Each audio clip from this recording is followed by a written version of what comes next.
eu quero convidar você a abrir a sua Bíblia. Vamos meditar na palavra de Deus.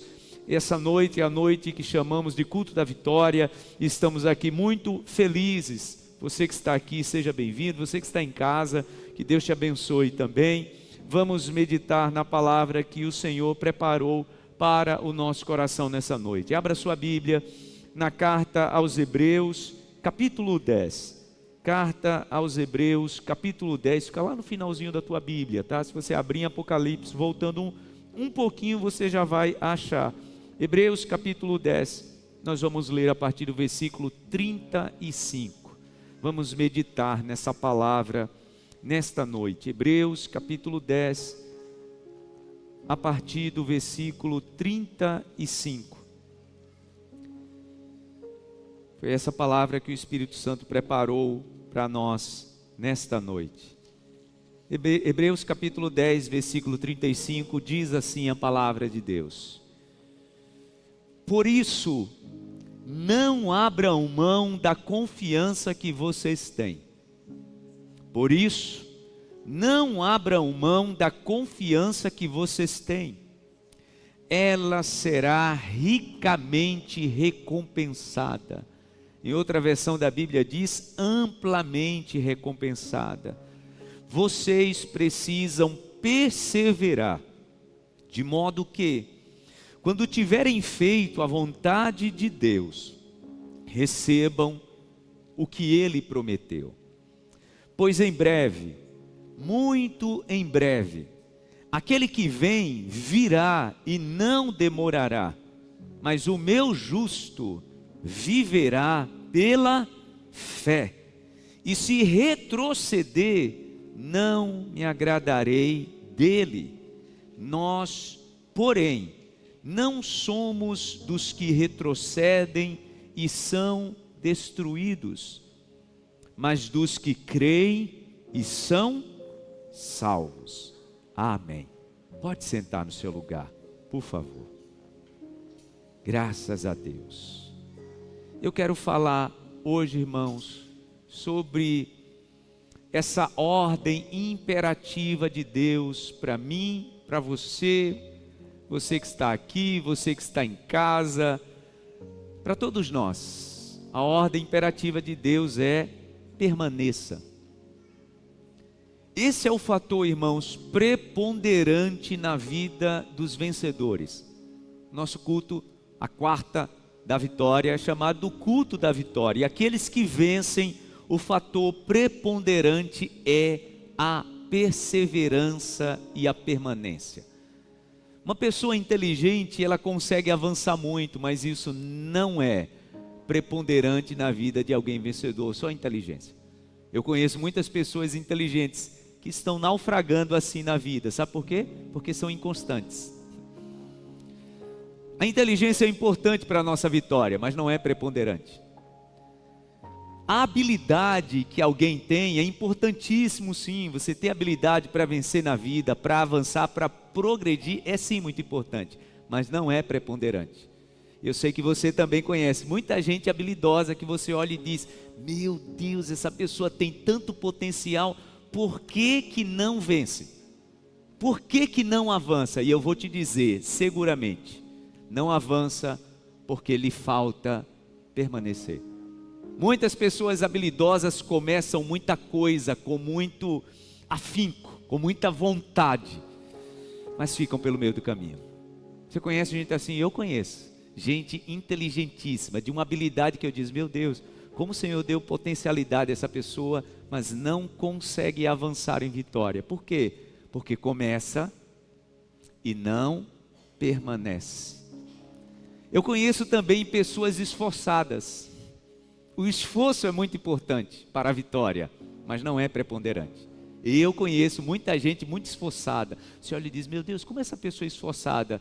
Mas parece que chega até determinado ponto. Chega até determinada parte do caminho e não prevalece, não vence. Por quê? Porque lhe falta isso. A perseverança que nos faz prevalecer. A perseverança que nos faz permanecer. Então eu conheço gente inteligente que está naufragando, patinando na vida. Eu conheço gente habilidosa, que tem muito potencial, mas não consegue avançar. Eu conheço gente muito esforçada, que foi, se cansou e desistiu. Eu conheço muita gente com força de vontade. Já ouviu isso? Olha, você precisa ter força de vontade para vencer na vida. Você precisa ter força de vontade para alcançar as suas vitórias em Deus. Força de vontade faz a gente começar a orar, mas é a permanência que faz a gente continuar orando. Então tem gente que começa orando com muito fervor. Tem gente que começa orando com muito afinco, mas não prossegue. Porque a permanência, irmãos, é sim um fator preponderante. E não se choque com o que eu vou te dizer agora. Eu conheço também gente de muita fé que não conseguiu vencer. Por quê? Porque a fé, ela precisa de continuidade. Algumas quartas-feiras eu preguei sobre isso. Falei sobre o que a gente precisa acrescentar à nossa fé. O apóstolo Pedro fala sobre isso, né? Ele diz que existem alguns ingredientes que a gente precisa acrescentar à nossa fé. Por isso que a palavra diz que a fé sem as obras é o que, gente? Morta.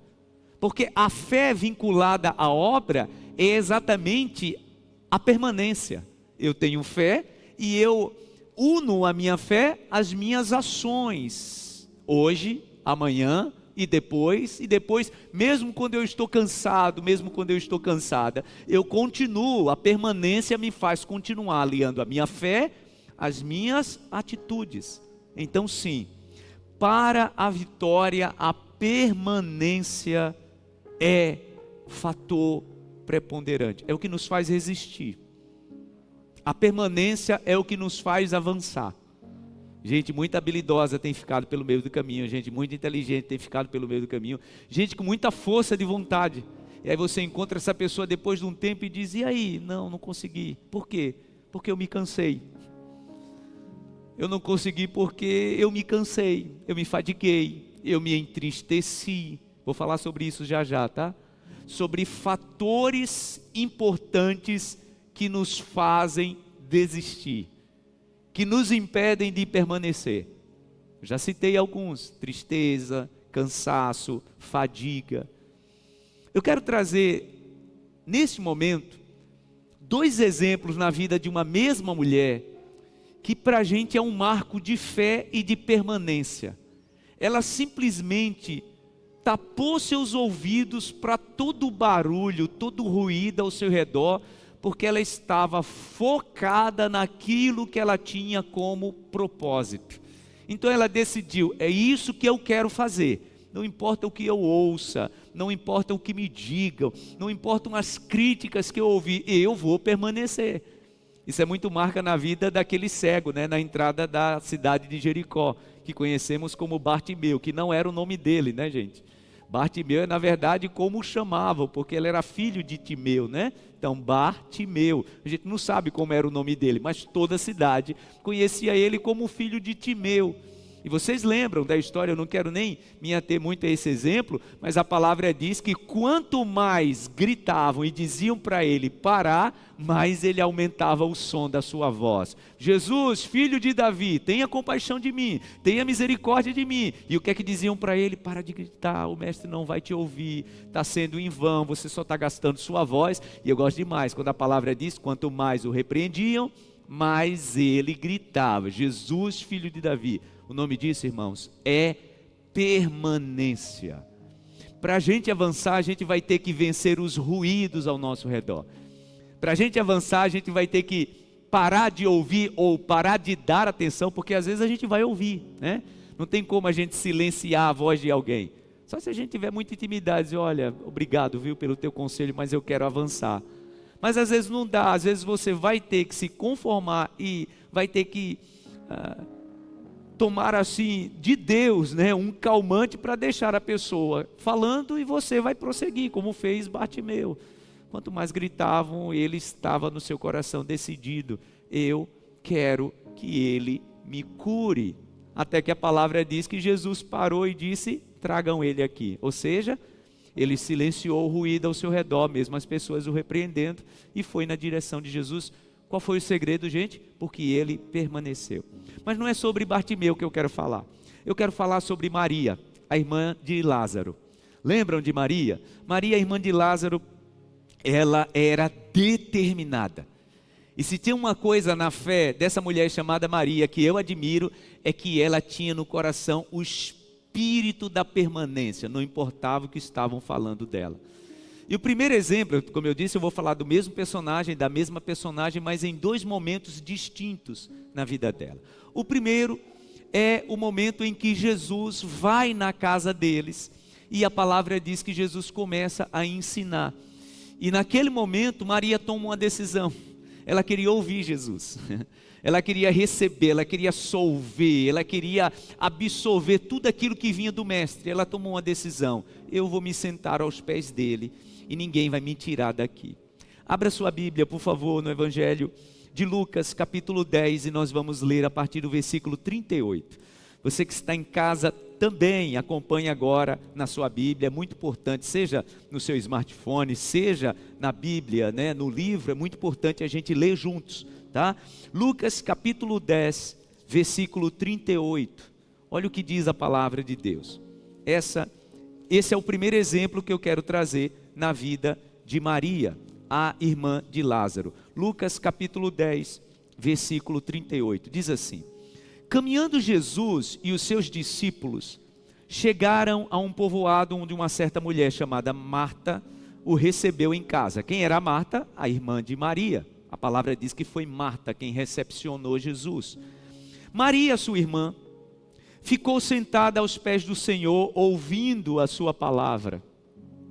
Marta, porém, estava ocupada com muitos serviços. Cada um escolhe o que lhe é mais importante. Entenda isso, tá? Quando nós alcançamos vitória, essa vitória ela é resultante das escolhas que fazemos ou que fizemos.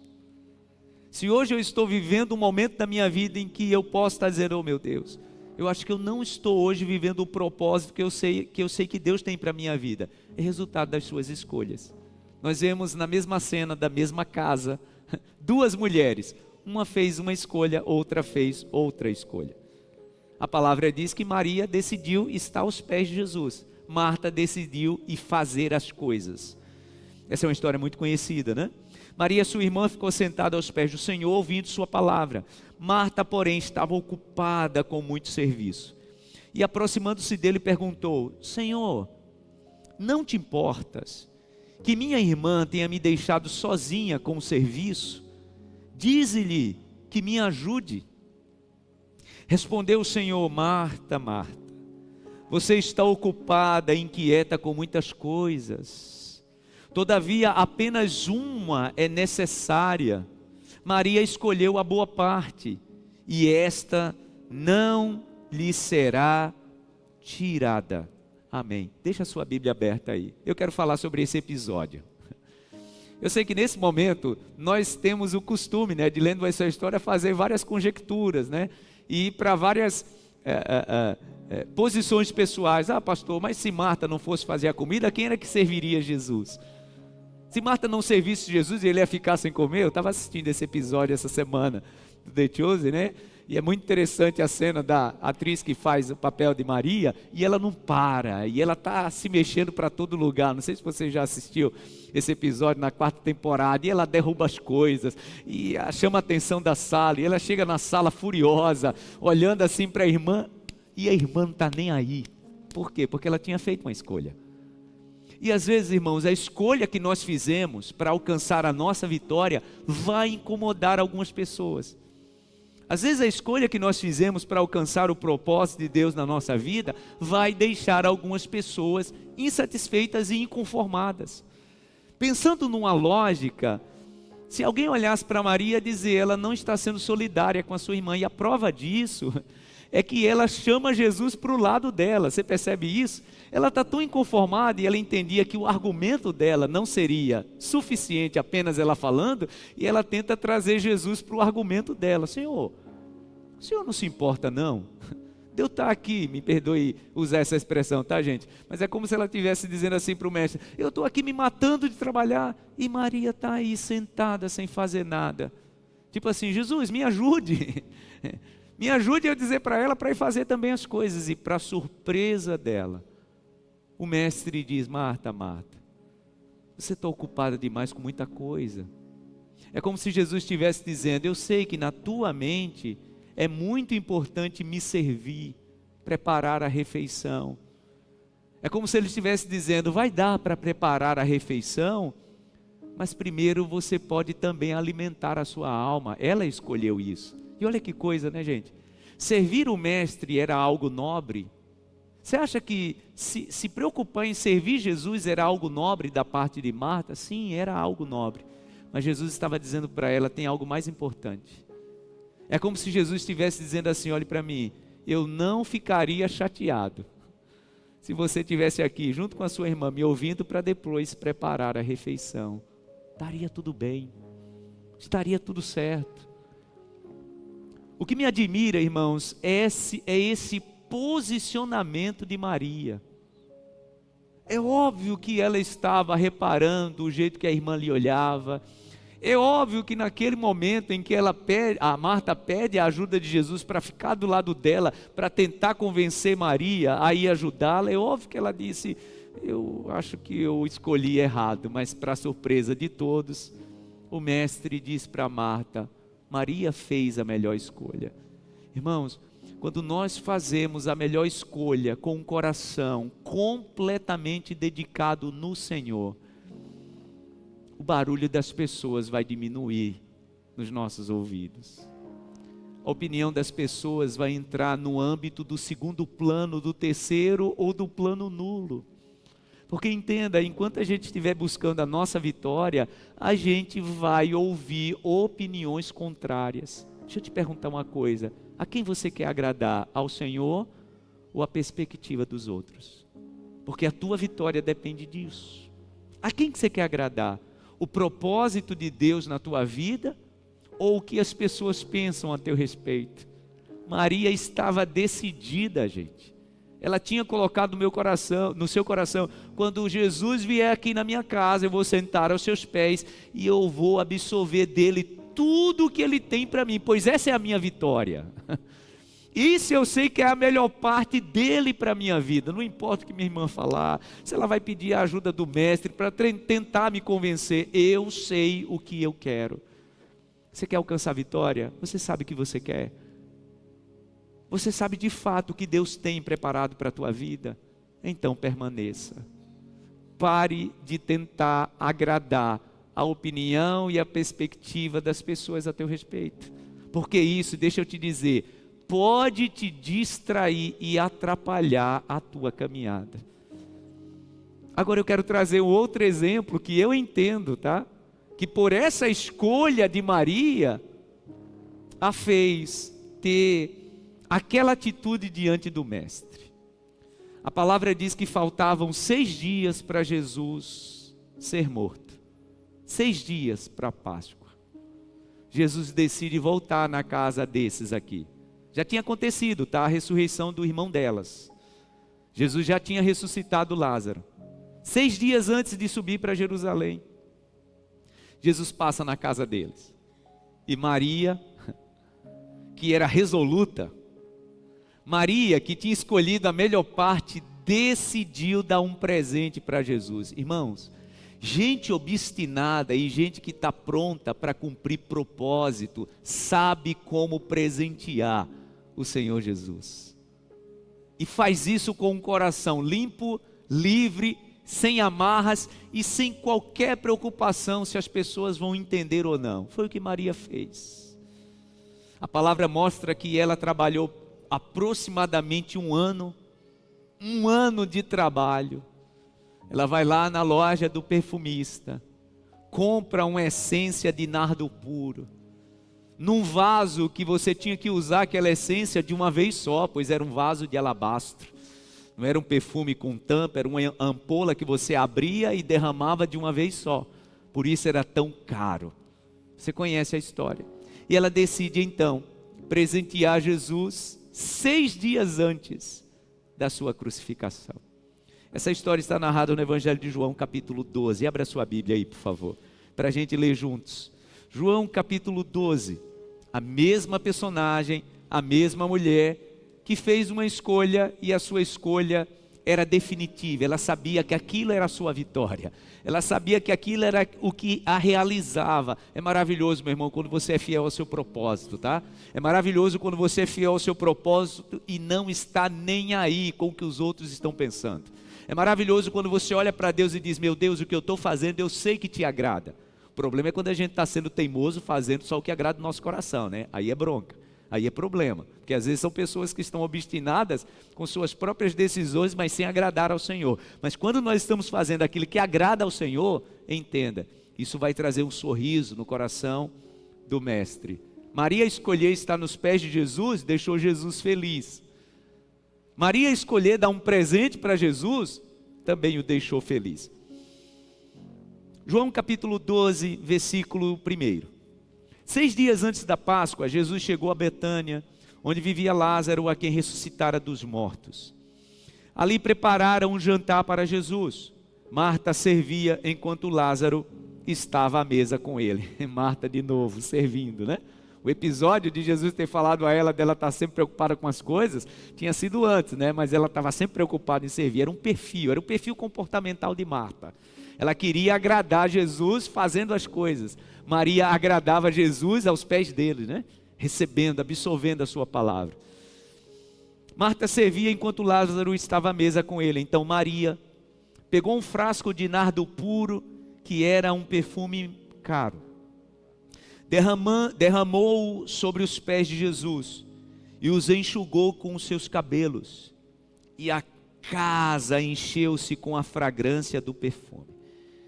Mas um dos discípulos, Judas Iscariotes, que mais tarde iria traí-lo, fez uma objeção. Por que este perfume não foi vendido e dinheiro dado aos pobres? Seriam 300 denários. Ele não falou isso por se interessar pelos pobres, mas porque era ladrão, sendo responsável pela bolsa de dinheiro e costumava tirar o que nela era colocado. Respondeu Jesus: deixe-a em paz. Vocês percebem que Jesus tem a mesma atitude de quando Marta o questionou porque ele não a defendia? Ô Marta, deixa Maria aqui em paz, ela fez a melhor escolha. Jesus está fazendo do mesmo jeito, deixa, ela escolheu isso. Deixe-a em paz, que o guarde para o dia do meu sepultamento. É interessante que esse texto ele é narrado também no Evangelho de Marcos e também no Evangelho de Mateus. Essa mesma história. Eu gosto da narração de Marcos quando ele diz que não só Judas, mas quem estava na sala também a criticou. E a palavra diz que primeiro começaram a criticá-la, Marcos narra assim, né? No coração. Começaram a falar um para o outro, né? Olha que coisa, por que ela desperdiçou tanto dinheiro? E a palavra diz que não conformados foram repreendê-la. E aí é quando Jesus diz: deixe-a em paz. Vocês acham que isso incomodou Maria? Quando ela começou a ser censurada? Ela estava determinada. Desde aquele episódio em que sua irmã a criticou pela sua decisão, ela estava determinada. Esse momento em que ela decidiu dar esse presente a Jesus, aliás, o Senhor disse: olha, deixa ela em paz, porque vocês nem sabem, ela já está ungindo o meu corpo para o meu sepultamento, então deixa ela em paz. Maria permaneceu, por quê? Porque ela tinha um propósito no coração. Criticada 2 vezes, firme num propósito. Como eu disse no início da minha mensagem, eu quero citar, irmãos, algumas razões pelas quais as pessoas não conseguem permanecer. E eu espero que você não esteja se encaixando em uma dessas. Mas às vezes, todos nós, em algum momento, podemos nos encaixar em uma dessas razões que nos impedem de avançar e de alcançar as nossas vitórias. Primeira razão porque a gente não consegue permanecer: cansaço. Pastor, eu fiz, e parece que não foi suficiente. Me esforcei, mas nesse relacionamento parece que eu estou sozinha. Parece que eu estou sozinho. Aí isso traz cansaço. A permanência, irmãos, é o desafio dos vencedores. A permanência é o desafio daqueles que têm firme propósito no coração. E quem tem firme propósito no coração, vence o cansaço. Sabe quantas pessoas já começaram a orar e pararam no meio do caminho?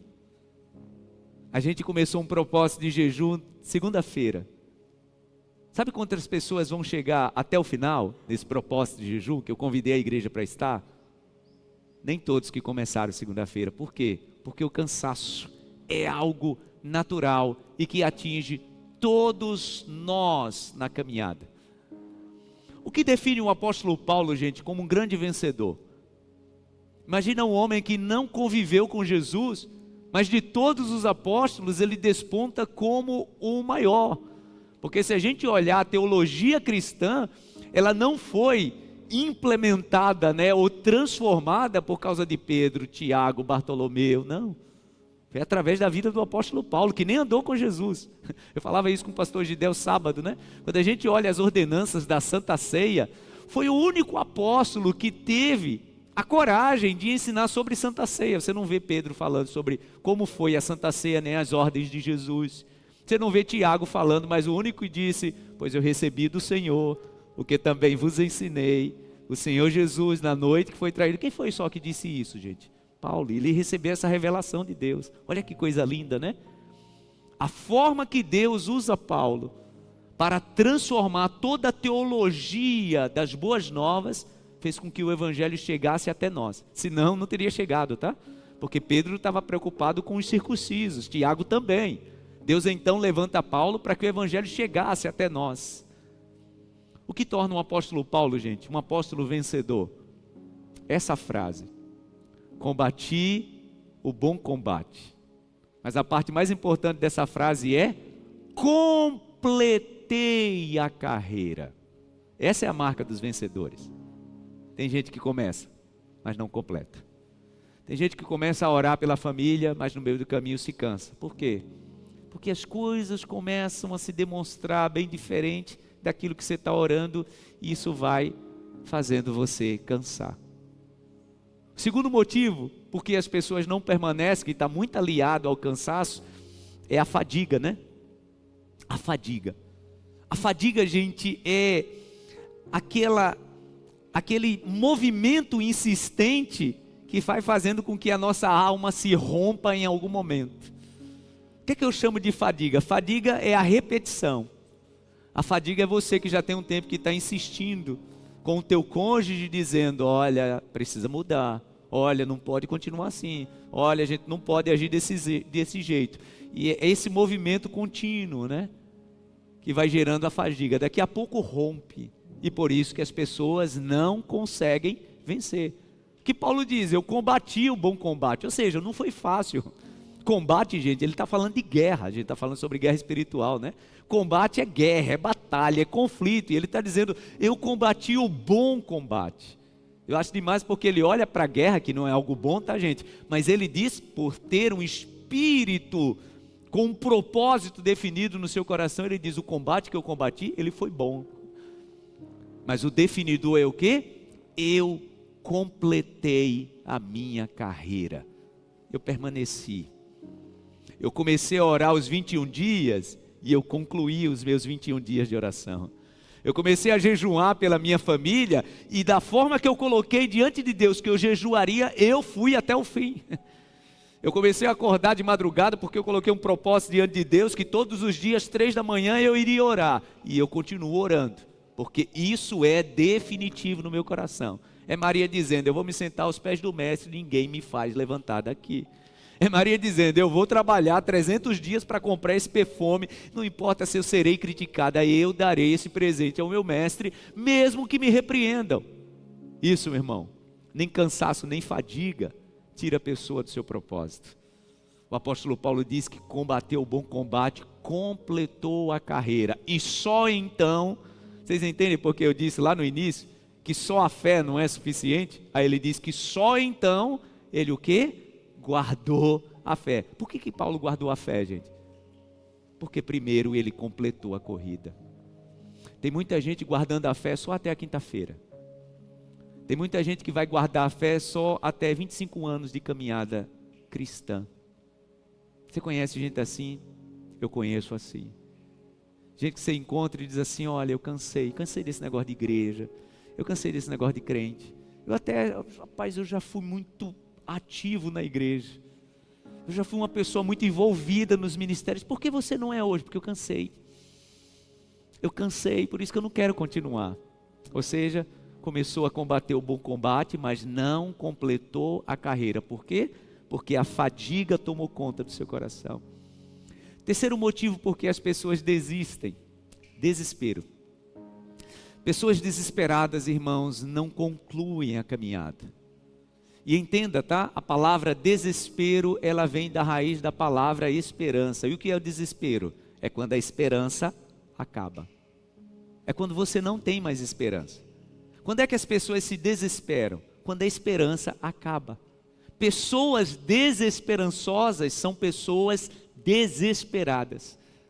Pessoas desesperançosas são pessoas que não conseguem nutrir no coração, mas nem um nível de esperança de dias melhores.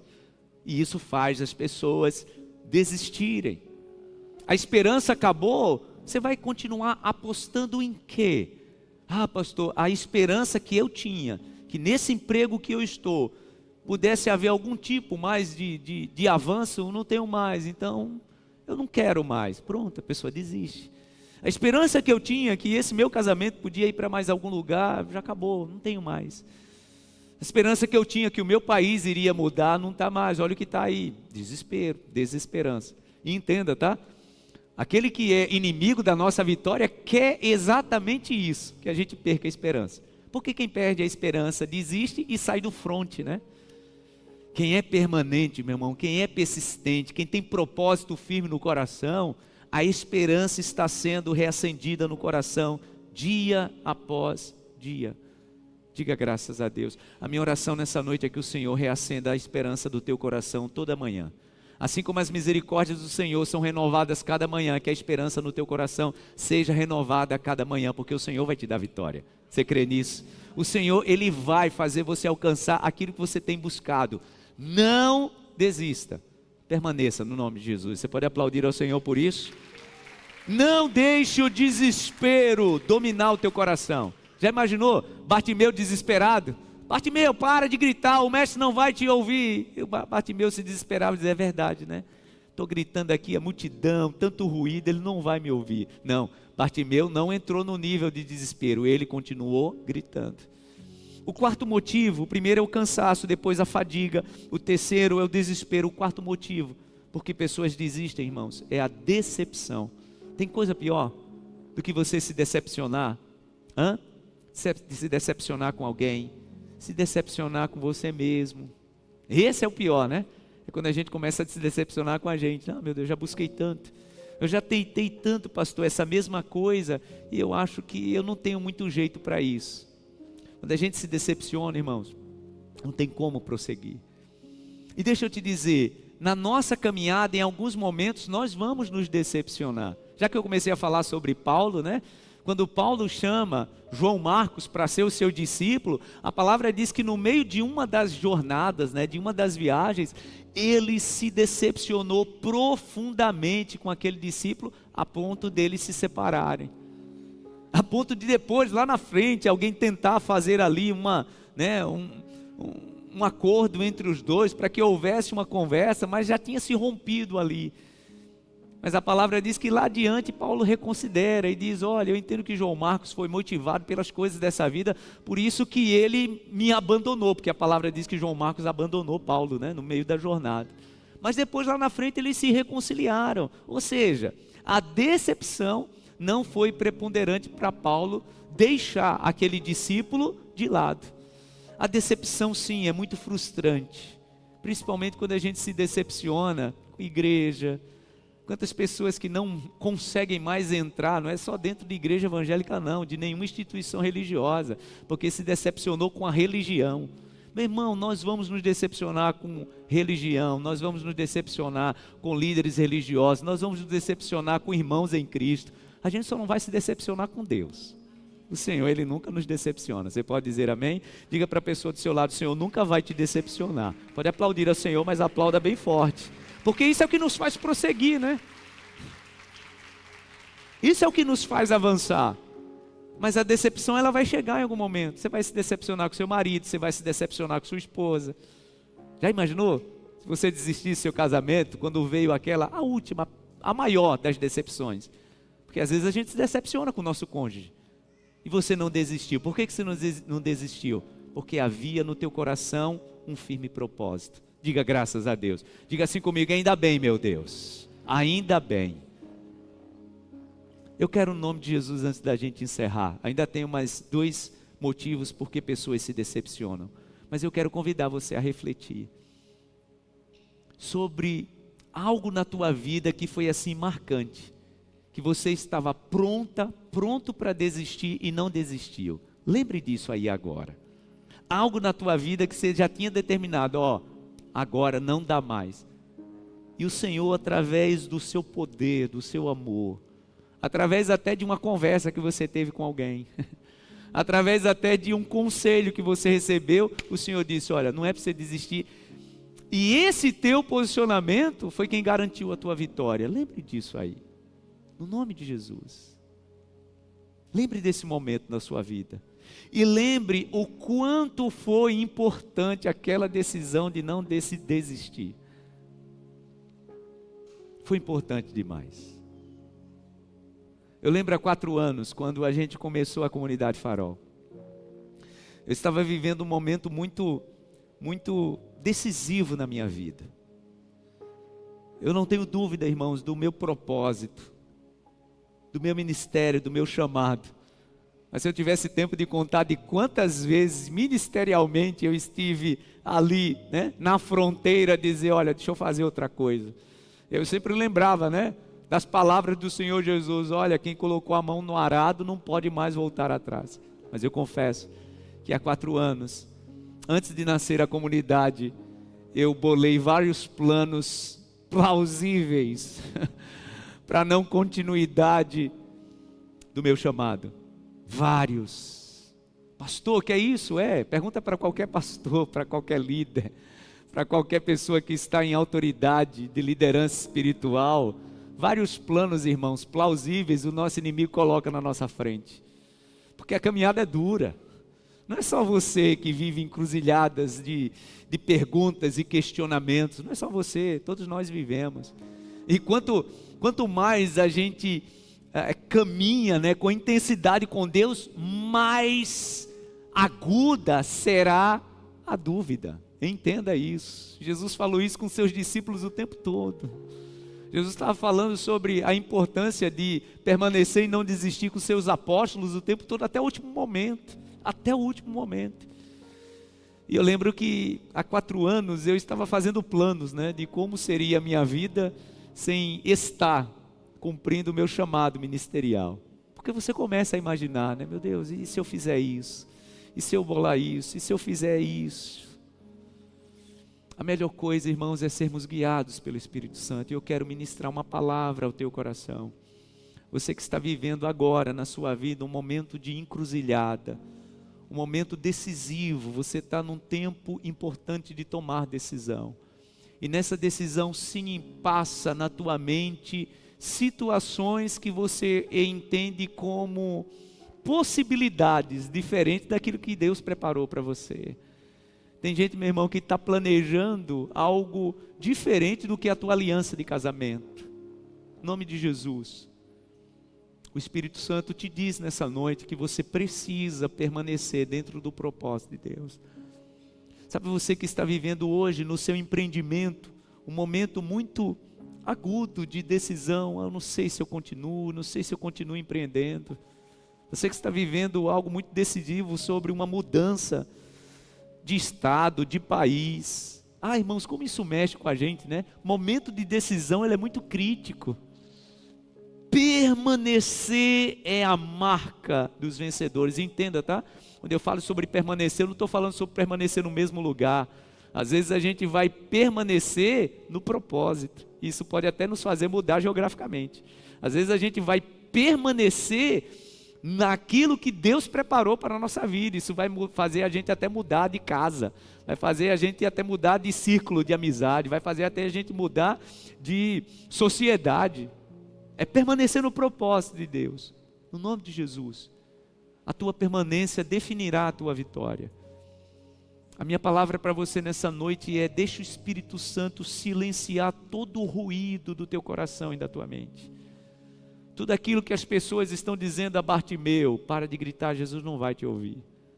Tudo aquilo que Marta está dizendo para Maria, Jesus, diz para Maria vir me ajudar, ela está aí. Só faltou Marta chamar Maria na frente de Jesus de folgada, né? Essa folgada está aí aos teus pés, então eu estou aqui fazendo tudo sozinha. E Maria, com o ouvido fechado, ela sabia, meu lugar aos pés de Jesus. É aqui que eu alcançarei a minha vitória. Ela está derramando o perfume nos pés de Jesus, está lá Judas, com interesse escuso, né, dizendo, por que não fez da forma correta, vendeu, deu dinheiro aos pobres, e Maria, não importa, eu estou aqui no meu lugar. Quando a gente está no nosso lugar, eu costumo dizer isso, né, quando a gente está no nosso lugar de convergência, quando a gente está no nosso lugar de propósito, quando a gente está no nosso lugar de fidelidade ao Senhor, o Espírito Santo silencia todo o barulho, todo o ruído ao nosso redor. Isso nos faz permanecer. Diga graças a Deus. Deixa o Espírito Santo silenciar do teu coração todo o ruído, tudo aquilo que te pede de vencer no nome de Jesus. Como eu disse, ainda faltam 2 razões porque as pessoas desistem. Essa eu entendo que é uma das mais graves. Tristeza. Tristeza. Tem uma coisa, irmãos, que faz as pessoas desistirem. Tristeza. Tristeza é um negócio, gente, que vai tomando conta do coração e da alma. Olhe para mim. Tristeza é algo que vai tomando conta do coração e da alma. Já que a gente falou dos apóstolos, tá? Sabe quem foi tomado por isso? Inclusive deixando de lado seu propósito? Pedro. Lembra o que aconteceu? Quando Jesus morreu? Naquele tempinho ali, tá, gente? Naquele tempinho antes de Jesus subir ao céu, o que é que Pedro faz? Ele estava tão triste. E eu já vou unir, né, a tristeza com a decepção, porque às vezes a tristeza ela é motivada pela decepção. Mas às vezes a tristeza, tá, gente, no coração de algumas pessoas não tem nenhuma razão. Eu quero ministrar o seu coração, você, que às vezes olha, meu Deus, eu não tenho motivo para estar triste, mas eu estou triste. Cuidado. Às vezes a tristeza ela é implantada pelo nosso inimigo, tá? E tristeza nos faz desistir. Às vezes não tem nem razão. O que é que a palavra diz? Pedro estava tão triste e a palavra diz que ele foi chamar outras pessoas para se unir à tristeza dele, né? Chama seu irmão André, chama Tiago, chama João, todos eles eram da pescaria, né? Tiago e João eram irmãos sócios numa empresa de pescaria do pai. Simão e André, né? Eram também irmãos sócios da empresa de pescaria do pai deles. A palavra diz que ele chama eles para quê? Para a tristeza deles. Diz assim, vamos pescar. Mas peraí, Jesus não tinha dito para eles que eles tinham que largar aquele negócio? Eles estavam indo fazer o quê, gente? Eles estavam indo extravasar tristeza. Tristeza, irmãos, faz a gente perder o foco. Tristeza faz a gente perder o foco. Com tristeza a gente faz votos, como diz a Joyce Meyer no coração, né? Tristeza faz a gente fazer votos secretos. Nunca mais essa pessoa vai ver a minha ajuda. Nunca mais eu me disponho para trabalhar em uma igreja. Nunca mais eu vou ajudar alguém porque ajudei ninguém. Sempre é assim, né? Tristeza embota o coração. Foi o que Pedro fez. Gente, Jesus tinha dado uma ordem expressa àqueles homens. Eu não quero mais vocês pescando peixe. Eu quero vocês pescando pessoas. E a tristeza fez eles irem pescar. É naquele momento que Jesus chega, né? Vocês conhecem a história, eu não quero me ater muito a ela para a gente orar. Jesus chega nele, o peixe já estava pescado, né? Sobre a brasa. E Jesus chega e pergunta para ele, Pedro, você me ama mesmo? Era tipo assim, você me ama mesmo? Para que você foi pescar, rapaz? Você me ama mesmo? Por que você desistiu do seu propósito? Você me ama mesmo? Para que você voltou para esse negócio que eu já disse para você largar? Já tinha dito para você largar. O Senhor está dizendo nessa noite para algumas pessoas, tem coisas que o Senhor já disse para você largar, mas a tristeza está fazendo você voltar lá de vez em quando. Tira a mão disso. Tire a mão disso, tire a mão daquilo que Deus não preparou para você. Coloque a mão naquilo que Deus preparou para a tua vida como propósito. Você pode dizer amém? Pedro estava colocando a mão no negócio que Deus já tinha dito para ele largar. Sabe esse exemplo que eu disse há 4 anos? Quando eu estava me vendo ali no fio da navalha, até conjecturando outras possibilidades que não fosse o meu chamado. Tristeza nos faz, irmãos, viajar devagar, perder foco. E é o último motivo, né? A última razão por que pessoas desistem. As distrações. Pois é, tristeza nos leva à distração. Gente, o que Pedro, André, Tiago e João estavam fazendo naquele mar pescando? Se distraindo. Se distraindo do propósito. Tristeza faz isso. Vamos orar? Fique em pé no seu lugar. Diga para a pessoa do seu lado, não se distraia. Diga para a pessoa do seu lado, o maligno quer te distrair. Não se distraia. Coloca as 2 mãos assim na altura do teu coração. Feche os teus olhos. Meu Deus, a minha oração neste momento é que o Senhor tire do alcance dos nossos olhos toda distração que a tristeza pode trazer. Eu oro por essa pessoa, meu Deus, que a tristeza no seu relacionamento está lhe fazendo se distrair, colocar a mão em algo, em algum lugar que o Senhor não quer mais. No nome de Jesus.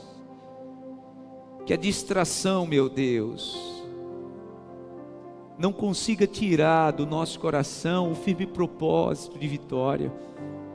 É assim que o povo de Israel, meu Deus, construiu para si um bezerro de ouro. Tem gente que está construindo para si um ídolo, um bezerro de ouro, olhando para essa coisa, para essa pessoa. E como disse Arão ao povo de Israel, amanhã vamos celebrar aquele que nos tirou do Egito, falando do bezerro de ouro, meu Deus. Que distração! A distração impede a nossa vitória, e ela sempre é ocasionada pela tristeza. Livra-nos disso. O Senhor é quem nos dá vitória. O Senhor é quem mantém os nossos olhos firmes no alto. E é para o Senhor que nós estamos olhando, e não abrimos mão da confiança que temos. Essa foi a palavra inicial. Não abrimos mão da confiança que temos, pois ela será amplamente recompensada. Há uma palavra de ordem imperativa da tua parte para nós nesta noite, meu Deus. Nós vamos permanecer, assim como Maria permaneceu.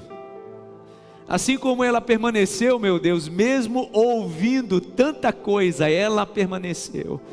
Assim como Bartimeu permaneceu. Assim, meu Deus, como os teus discípulos, depois do dia do Pentecoste, cheios do teu Espírito Santo, eles foram torturados, eles foram perseguidos, eles foram presos, mas eles já estavam decididos. A decisão, meu Deus, firme no coração, alinhada com o propósito, nos faz avançar. E eu oro por essa tua filha, por esse teu filho, que tem vivido todo tipo de intempérie espiritual e emocional, que tem testado a sua fé, mas essa pessoa está decidida, e a sua decisão tem me feito avançar, dizendo, como disse o apóstolo Paulo: eu vou combater o bom combate, vou completar a minha corrida, eu vou completar a minha corrida, eu vou guardar a minha fé. Oh meu Deus, nos ajude a permanecer, nos ajude, meu Deus, a avançar, nos ajude, meu Deus, a olhar para o alvo, a nossa vitória, e dizer: ninguém me faz arredar do meu propósito. No nome de Jesus, a nossa vitória está nas tuas mãos, não está na mão de ninguém, meu Deus. É o Senhor quem garante a nossa vitória, o nosso avançar. É olhando para o Senhor, não vamos nos distrair. Não é a palavra de ninguém, nem vamos tentar atender a expectativa de ninguém, porque o nosso propósito está no Senhor. A família da a nossa vitória, meu Deus, e a vitória da nossa família está no Senhor. A vitória do nosso casamento está no Senhor. A vitória dos nossos filhos está no Senhor. A vitória do nosso empreendimento está no Senhor. A vitória financeira que esperamos está no Senhor. Oh, a restauração desse relacionamento está no Senhor. Então nós vamos olhar somente para Ti, o autor e consumador da nossa fé. No nome de Jesus, Pai, enche-nos com o Teu Espírito Santo, reveste-nos de poder, reveste-nos de autoridade, e que tão somente olhando para Ti, que esse seja o motivo que nos faça avançar, prosseguir, continuar em frente, sabendo que o Senhor é quem garante a nossa vitória. No Senhor está o nosso alvo, no Senhor está a garantia da nossa vitória. Por isso permaneceremos, no nome de Jesus, no nome de Jesus. Amém e amém. Você pode aplaudir ao Senhor bem forte. Graças a Deus. Aplauda ao Senhor bem forte. Graças a Deus, graças a Deus. Abençoe quem está perto de você com uma palavra de bênção. Abençoe a pessoa do seu lado com uma palavra dizendo: permaneça, no nome de Jesus, no nome de Jesus. E assim eu sei que posso prosseguir, Mesmo quando eu chorar, as minhas lágrimas. deixa eu te dizer, você vai chorar em alguns momentos.